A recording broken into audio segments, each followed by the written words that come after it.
Buenas noches, hermanos, ¿qué tal? ¿Cómo andan? Con algunos nos saludamos ahí en el grupito, pero bueno, a los otros saludamos por acá.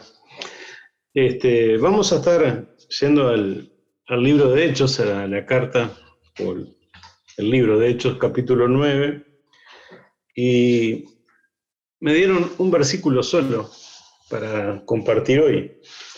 Es el 9:36. Yo no sé si pudieron escuchar el mensaje correspondiente a este domingo que pasó, a cargo de Ernesto.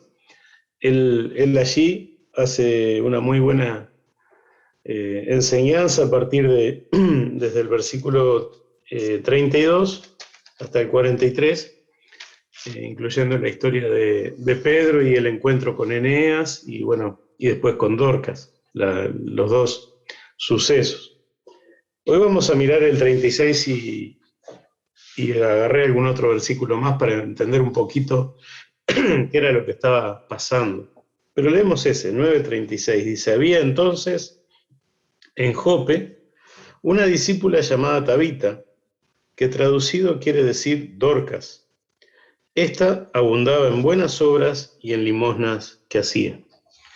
Introduciéndonos un poquitito en el lugar y en la historia, este relato sucede en Jope, es ahí en la costa del Mediterráneo, hoy se llama Jaffa o Jafo, son distintos nombres que tiene según el idioma y el dialecto en que se pronuncie, y es una ciudad portuaria, no es un puerto muy grande, pero tiene puerto allí, y está pegadito a la capital actual de Israel, que es Tel Aviv. Esas ciudades fueron creciendo y quedaron todas como formando una sola. En la época que se relata esta historia, nos dice que ahí en Jope, Jope era la ciudad, ¿se acuerdan también de donde salió Jonás, embarcado para Tarsis? Es del mismo lugar allí. Ahí vivía una discípula, y es un detalle, no sé si importante, pero me llamó la atención, que dice que es la única vez que se usa esta palabra para llamar así a una hermana, a una mujer, en la Biblia. Si bien hay más discípulas en la Biblia, a la única que se le llama de esta manera es a Dorcas. Y bueno, el nombre de ella, Tabita, Dorcas, quiere decir gacela en español. Pero eso no es lo importante, ¿verdad? Es simplemente para saber alguna cosita que estaba pasando por allí. Lo que sí importa es lo que viene después, y es lo que se nos dice de ella, que abundaba en buenas obras y en limosnas que hacía. Y ahí yo empecé a pensar en algunas cosas que salen del pasaje, ¿no? Primero me llamó la atención que decía abundar. Ella no es que hacía lo suficiente, lo simplemente suficiente o lo mínimo indispensable. No tenía esa actitud. No lo hacía así para cumplir algún requisito o por un tema de, bueno, cumplí con mi conciencia. Dice que abundaba. Era exuberante, podemos decir, en buenas obras y limón. Y tenía evidentemente un espíritu generoso. Qué bueno eso, ¿no? De rescatarlo para nosotros, de tener esa actitud. Muchas veces hacemos las cosas hasta donde es necesario, hasta donde simplemente es suficiente. Y acá tenemos un ejemplo de alguien que hacía una milla extra, que daba un paso más y abundaba en buenas obras. También dice que lo hacía en limosna, y yo tenía la idea de que limosna, no sé si es capaz que es una acepción también de la palabra, pero siempre en limosna pensé en algo que era poco, ¿no? Una limosna son 2 monedas, no más. O sea, y incluso a veces cuando alguien hace un trabajo y cobra muy poco o le paga muy poco, le dieron una limosna, lo tomamos así, ¿no? Pero también en el diccionario habla que limosna, una acepción que tiene es ayuda a los pobres o necesitados.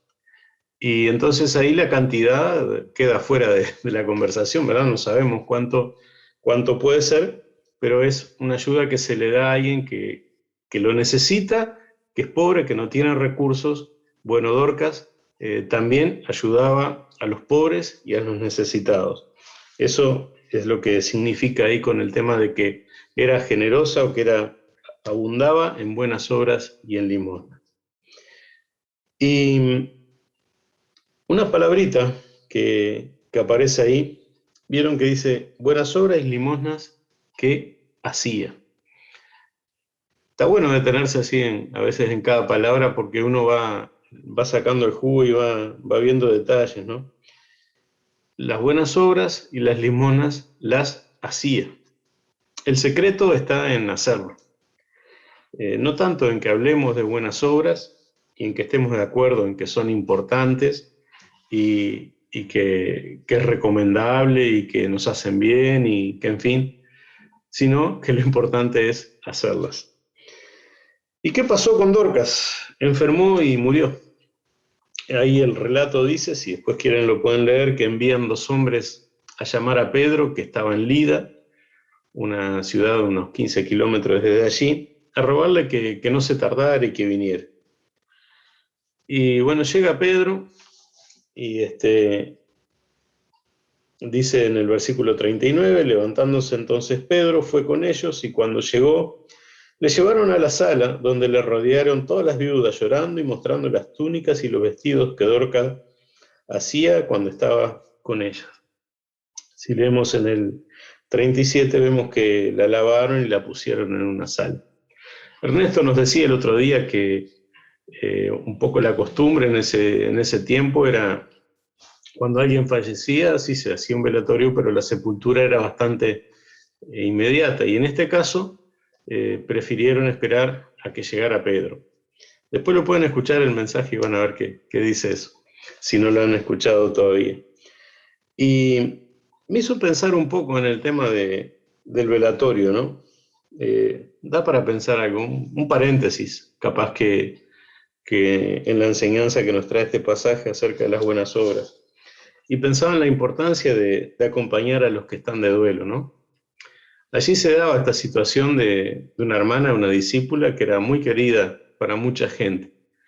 Y no sabemos si tenía familia, probablemente sí, pero bueno, estaban los que la conocían, los que la amaban, los que la querían, y estaban juntos, consolándose, tratando de animarse mutuamente, de compartir ese momento de tristeza, de dolor, de no pasarlo solos, sino de recibir el afecto y el consuelo unos de otros.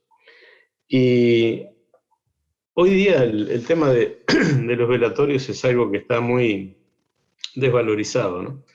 Sabemos que, bueno, cuando alguien fallece, ahí queda el cuerpo, ¿no? No es que esté más nada, pero estoy pensando en la familia, en aquellos que lo querían, aquellos que convivían con la persona que partió, y es muy bueno recibir la visita con el cariño, el afecto, el saludo de aquellos que son queridos para nosotros.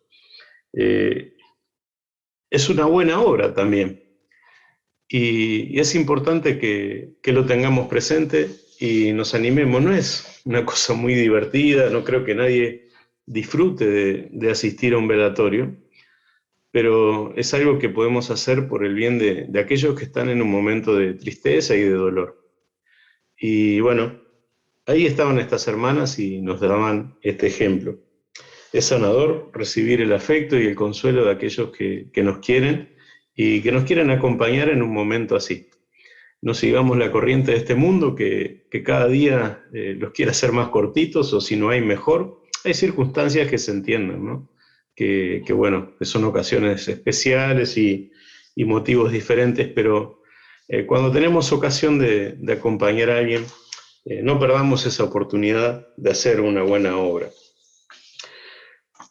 Ahí en aquel lugar, evidentemente, se veía que la gente tenía un muy buen recuerdo de Dorcas. Y dice que le mostraban a Pedro las túnicas y vestidos que Dorcas hacía. cuando estaba con ellas. Y volví a reflexionar en esto, ¿no? Hacía cuando tuvo oportunidad. Y ahí nos viene una pregunta. ¿Debemos hacer buenas obras? Hacer buenas obras puede dar trabajo, ¿verdad? No es algo residual o que en el tiempo que nos sobra o bueno, o que ya que está y lo hacemos fácilmente. De pronto puede comprometer nuestro tiempo, puede comprometer de nuestros recursos, puede ser que haga que tengamos que hacer un sacrificio, algo más de lo que pensábamos hacer, restarle algo al sueño, pero es algo que Dios quiere que hagamos. Y vamos a estar mirando algunos pasajes que nos muestran esto. Incluso el tema de las buenas obras se puede transformar en nuestro ministerio.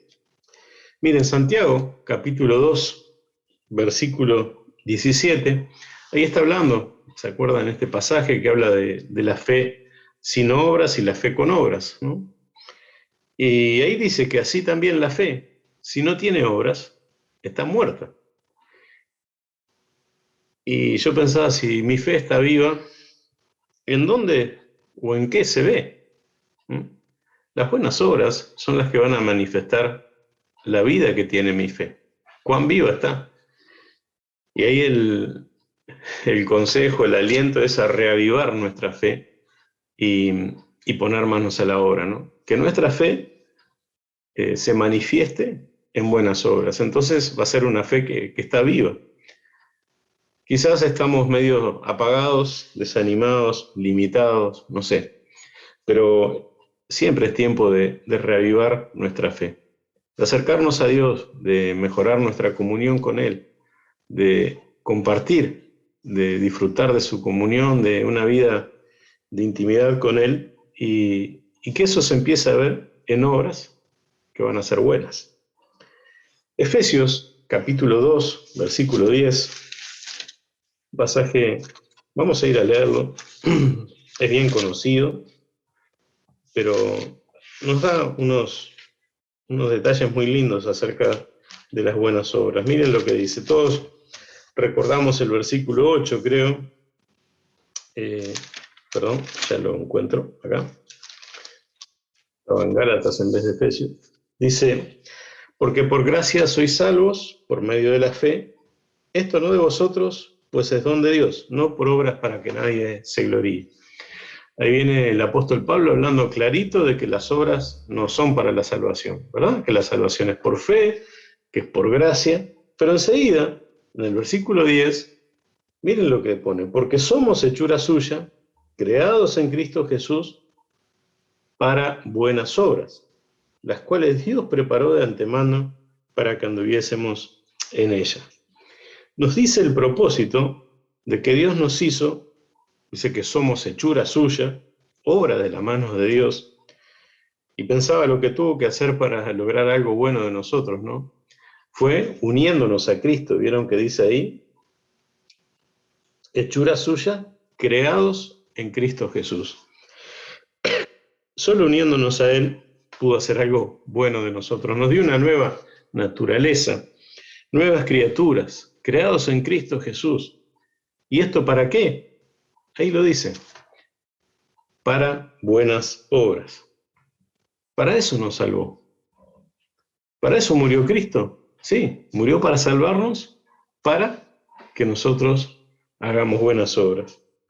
Y además agrega que Dios las preparó de antemano para que anduviésemos en ellas. Dios tiene un plan para nosotros, para cada uno de nosotros. Y ahí está, son buenas obras que Dios preparó de antemano para que anduviésemos en ellas. El plan de Dios es que andemos en las buenas obras que Él preparó. Yo pensaba, menos mal que esa lista no está impresa a la vista de todos, ¿no? Si no, quedaría en evidencia todo lo que hemos dejado sin hacer.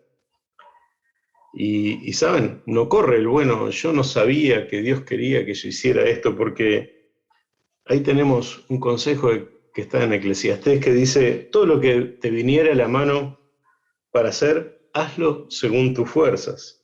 porque en la sepultura donde vas no hay obra, ni trabajo, ni ciencia, ni sabiduría. Las buenas obras están al alcance de todos y son más comunes a veces de lo que pensamos o de lo que parece. Muchos hermanos las hacen sin que lo sepamos. El Señor sí lo sabe, si es que la estamos haciendo. Pero qué bueno esto, ¿no? Que hay mucho de esto que pasa por debajo de la superficie y uno no lo ve. Pero Dios sí. Y Él es galardonador de los que le buscan. En el mensaje de Ernesto del domingo, él tocó un poquito este tema y lo repaso penitas para que lo recordemos. Dice que el trabajo para Dios, que el trabajo que hacemos, las buenas obras que hacemos, para Dios son valiosas por el bien que generan. Y Dios lo valora en esto y es algo que no es algo que termine en la tumba. Hay una inspección, decía Ernesto, en el tribunal de Cristo de la calidad de nuestras obras, y hacía referencia a 2 Corintios 5:10, donde dice que es necesario que todos nosotros comparezcamos ante el tribunal de Cristo para que cada uno reciba según lo que haya hecho mientras estaba en el cuerpo, sea bueno o sea malo. Y él nos compartía ahí que puede haber 3 tipos de gozos por las buenas obras. Uno, porque complacemos a nuestro Señor. Dios se agrada en ella. Otro motivo de alegría es que genera gratitud y alegría a su vez en los que han recibido el beneficio de nuestras buenas obras. Y otro motivo de gozo es porque trascienden el tiempo de lo que hicimos acá. Y por el otro lado, si no las hacemos, hay 3 motivos de tristeza, podemos decirlo así. El Señor no es complacido. Y como leíamos, ahí podemos ir ahora a 2 Corintios 3:15. Disculpen que no lo tenía abierto ahí. 2 Corintios 3:15. No es 2 Corintios 3:15, es 1 Corintios 3:15.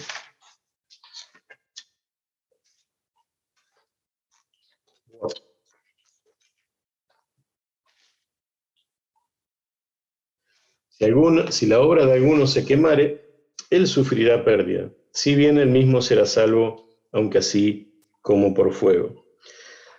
Si no hacemos buenas obras, si están mal hechas, se van a quemar. Todo se quema, no queda nada. Para pensarlo, ¿verdad? Oportunidades desaprovechadas, una vida egoísta de no haber bendecido a nadie. Y otra forma de tristeza es que no hemos hecho nada que perdure, ni el recuerdo. Todo quedó acá. Nuestra vida fue enfocada en el presente y no trascendió el más allá. No trasciende como tesoro, no tiene ningún valor. Entonces es bueno analizarnos, decía Ernesto también, si estamos dejando una huella en la vida de la iglesia, con estas cosas tan sencillas que hacen que cuando no estemos quede un vacío. Se va a notar que no estoy más. Cuando Dorcas faltó, muchos lo notaron. Y hacía bien poquito que había partido la presencia del Señor, pero se sentía su ausencia. ¿Para cuándo vamos a dejar las buenas obras?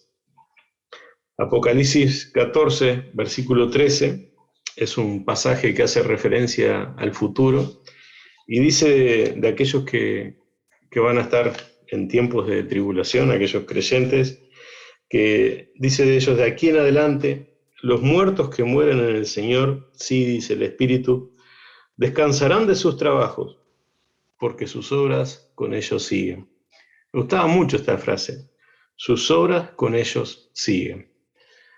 Saben, ya lo conté un jueves, acá, también por Zoom, anécdotas de hermanos que ya no están, pero sus obras sí. Y se las refresco rapidito.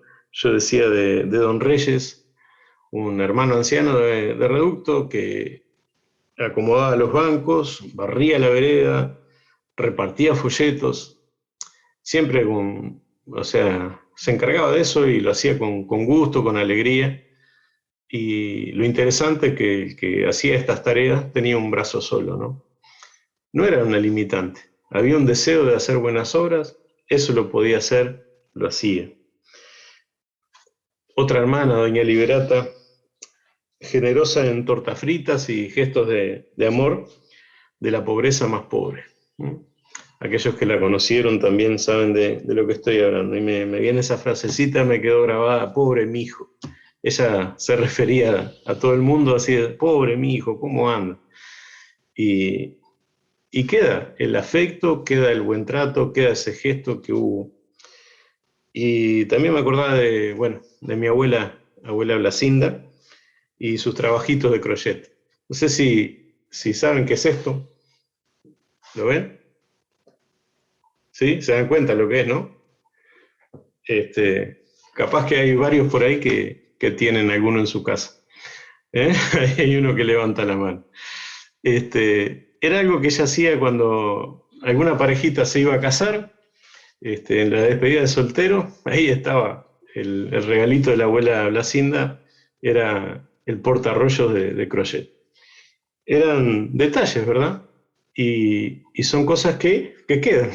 Ella hace años que partió para estar con el Señor y ahí está el recuerdo de su vida y de su amor por cada uno de nosotros. Cada uno de ustedes puede recordar buenas obras y es lindo porque nos animan. Es lindo animarnos en eso y capaz que compartirlo con otros. Y saben, vale también una sonrisa, un gesto animador. Un abrazo cariñoso, un saludo genuino, un interés verdadero, manifestado en preguntarle a mi hermano cómo está, cómo estás pasando, interesarme. Son cosas que a veces en los tiempos que corremos quedan para atrás y nos perdemos de hacerlas. Pero no dejemos que siga pasando.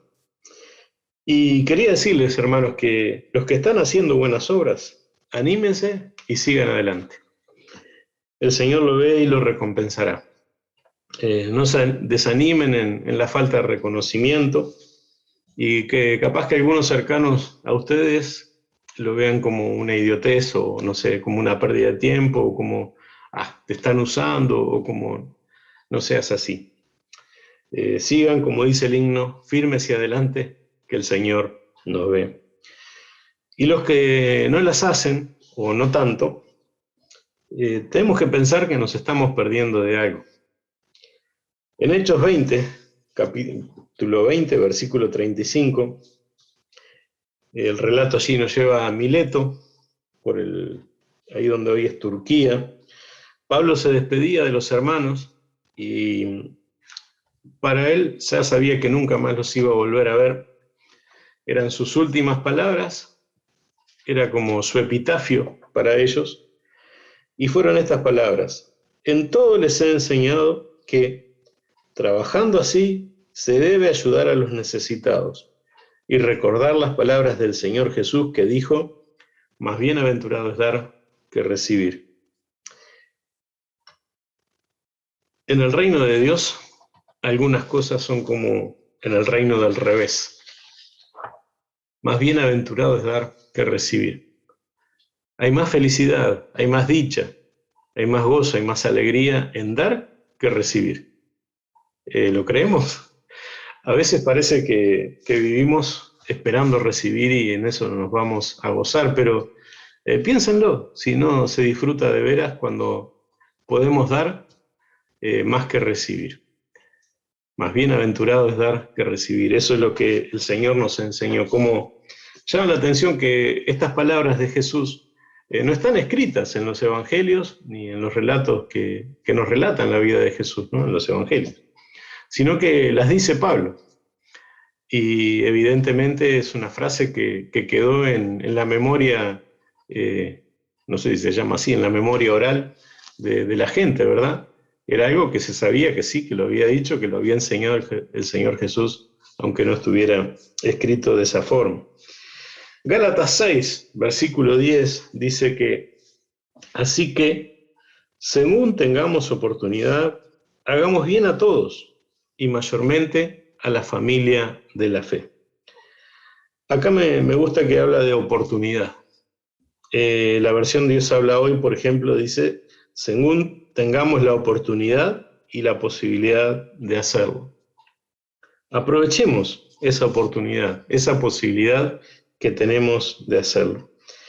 Y este pasaje me enseña tres cosas, ¿no? Que lo hagamos. Dice, según tengamos oportunidad, hagamos bien a todos. Es la práctica, no es teoría. Ponerlo en obra, hacerlo. A todos. No hay restricciones, ¿verdad? Podemos hacer una buena obra con cualquiera. A veces nos limitamos. Y pone una prioridad. Por dónde comenzar, a quiénes priorizar, y dice mayormente a los de la familia de la fe. Una pregunta que también nos podemos hacer con este tema es, ¿cuáles son las buenas obras que estoy haciendo o que estamos haciendo? Y para autoevaluarme, vendría bien hacer una listita en un papelito, bueno, o aunque sea mental, y repasar si en el día hice mi buena hora del día. ¿Vieron que se dice a veces mi buena hora del día? Bueno, no nos limitemos a mi buena, una sola, ¿no? Pueden ser varias, pero está bueno pensar en si estamos llevando a la práctica nuestra fe, si nuestra fe está viva y se está manifestando en buenas obras. Gálatas también, un poquito antes, decía en el versículo 4 del capítulo 6, así que cada uno someta a prueba su propia obra, y entonces tendrá motivo de gloriarse solo respecto de sí mismo y no en otro. Esto quiere decir que obtendrás la satisfacción de haber hecho bien tu labor sin necesidad de compararte con nadie. Pero nos invita a someter a prueba nuestra propia obra y ver cuál es la motivación, qué es lo que nos lleva a hacer esto o aquello. Porque si estoy haciendo algo para que me vean, ya sabemos que eso no agrada al Señor. Y si lo hago para que me vean y me ven y me felicitan, bueno, ahí ya está la recompensa. Ahí terminó. Si lo hago de otra manera, quizás solo el Señor lo sabe, la recompensa me espera allá arriba. Y estoy seguro que va a ser mucho mejor aquella que el aplauso de los que me puedan ver haciendo algo bueno aquí. Si la motivación está mal, no tengo que dejar de hacer buenas obras porque esté mal motivado. Tengo que cambiar mi motivación, buscar la motivación correcta y seguir adelante con las buenas obras. ¿Y de dónde viene la motivación correcta? Viene de una vida de comunión con Dios. Filipenses capítulo 2, versículo 13, dice que Dios produce en nosotros el querer como el hacer. Y si estamos cerca de Dios, va a pasar eso. Va a producir en nosotros el querer y vamos a poder hacer esas buenas obras. Por último, no quiero extenderme más, como dice el autor de la carta a los Hebreos, no nos olvidemos de las buenas obras. Dice así Hebreos 13, 16. De hacer el bien y de la ayuda mutua, no se olviden, porque de tales sacrificios se agrada a Dios. Que el Señor los bendiga y sean palabras y pensamientos que nos animen a poner en práctica nuestra fe, manifestándose, como decíamos, en buenas obras, para bien de otros y para felicidad del que lo hace también. Tenemos el ejemplo de Dorcas, tenemos esa vida que marcó la de tanta gente, que, bueno, hicieron mucho por ella hasta que le volvió a la vida, ¿no? Qué lindo poder tener una vida así, que cuando ya no estemos, si es que el Señor no ha venido antes, quede una marca, quede una huella de que hicimos buenas obras, que sirvieron a muchos, que fueron de mucha bendición para otros y bueno, sabemos que es lo que a Dios verdaderamente le agradó. Que Dios los bendiga.